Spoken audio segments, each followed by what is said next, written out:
আসসালামু আলাইকুম রহমতুল্লাহি ওবরাকাতুহ। যারা দেখছেন দেশ ও দেশের বাহির থেকে, সবাইকে আন্তরিক শুভেচ্ছা ও অভিনন্দন। বিশেষ একটি গুরুত্বপূর্ণ কথা আমার আলোচনা করতে ইচ্ছা হচ্ছে, সেটি হলো যে কুরবানি যাদের উপর ওয়াজিব তাদের উপর জাকাত ফরজ, অর্থাৎ জাকাতের নেসাব আর কুরবানির নেসাব সমপরিমাণ।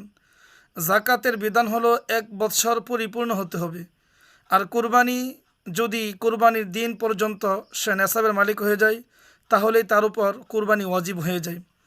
কিন্তু আমাদের সমাজে দেখা যায় যে কুরবানির ক্ষেত্রে মানুষ উদ্বুদ্ধ এবং প্রচুর পরিমাণে মানুষ কুরবানি দেওয়ার জন্য আগ্রহ প্রকাশ করে, কিন্তু জাকাতের বেলা যারা কুরবানি দিচ্ছে, যাদেরকে আমরা দেখছি যে কুরবানি দেওয়ার প্রস্তুতি নিচ্ছে বা গরু ক্রয় করেছে এরকম, তো জাকাতের বেলায় শতকরা 5 জনকেও দেখি না যে জাকাতের জন্য উদ্বুদ্ধ হতে, বা আমার জাকাতের নেশা পরিমাণ আমার মাল হয়েছে, আমার কত টাকা জাকাত দিতে হবে, জাকাতের ব্যাপারে একেবারেই অনীহা। তার কারণ কি? যে কুরবানি দিলে গোস্ত খাওয়া যা, আর জাকাতের টাকা সে খাইতে পারে না, এই জন্য সে জাকাত দেয় না, এরকম নাকি? কুরবানির বেলায় প্রচুর পরিমাণে মানুষ কুরবানি নিয়ে উদ্বুদ্ধ হচ্ছে, বলছে 1 লক্ষ 2 লক্ষ টাকা দিয়ে মানুষ কুরবানি ক্রয় করছে। কিন্তু জাকাতের বেলায় তো শতকরা, আমি আমার দৃষ্টিকোণ থেকে বলি যে শতকরা 5 জন মানুষও কিনা জাকাত দিতে আগ্রহী না।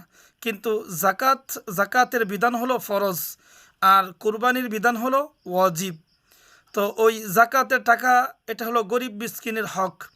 যদি সে গরিব মিসকিনের হক নষ্ট করে তাহলে সে গুনাহগার হবে। আর রাসূল সাল্লাল্লাহু আলাইহি ওয়াসাল্লাম তো হাদিসের মধ্যে বলেই দিয়েছেন, জাকাতের ব্যাপারে রাসূল সাল্লাল্লাহু আলাইহি ওয়াসাল্লাম হাদিসের মধ্যে বলে দিয়েছেন, যে ব্যক্তি জাকাত না দিবে তার ব্যাপারে যেন যুদ্ধ ঘোষণা করা হয়। তো কুরবানি মানুষ দিচ্ছে, দেওয়ার জন্য আগ্রহ প্রকাশ করছে, উদ্বুদ্ধ হচ্ছে, আলহামদুলিল্লাহ, এটা ভালো। এটি ভালো একটি কাজ, ভালো একটি আমল।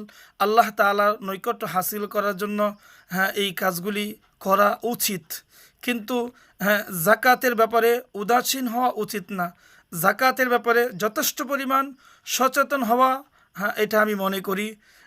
জাকাত অনেক মানুষের উপরেই, আমি আমার জানা মতে আমি দেখি যাদের উপর জাকাত ফরজ হয়েছে, অথচ মাসআলা নিয়ে হুজুরদের নিকট যায় যেন যে কোনো মূল্যে হোক বা যে কোনো কারণে হোক জাকাত থেকে কেমনে বাঁচবে, হ্যাঁ, কেমনে মুক্ত হবে, কেমনে সে এই বেঁচে থাকবে, এই চিন্তার চেতনা। আর কুরবানির ক্ষেত্রে হলো কে কত টাকা দিয়ে কিনবে, এই বছর 30,000, পরের বছর 60, 50, এরকম 1 লক্ষ, 1.5 লক্ষ, 2.5 লক্ষ টাকা বা 50 লক্ষ টাকা দিয়ে মানুষ গরু ক্রয় করছে। যাই হোক, আল্লাহ তাআলা আমাদেরকে সঠিক বিধান যথাযথভাবে আমল করার, পালন করার তৌফিক দান করুন। আমিন সুম্মা আমিন।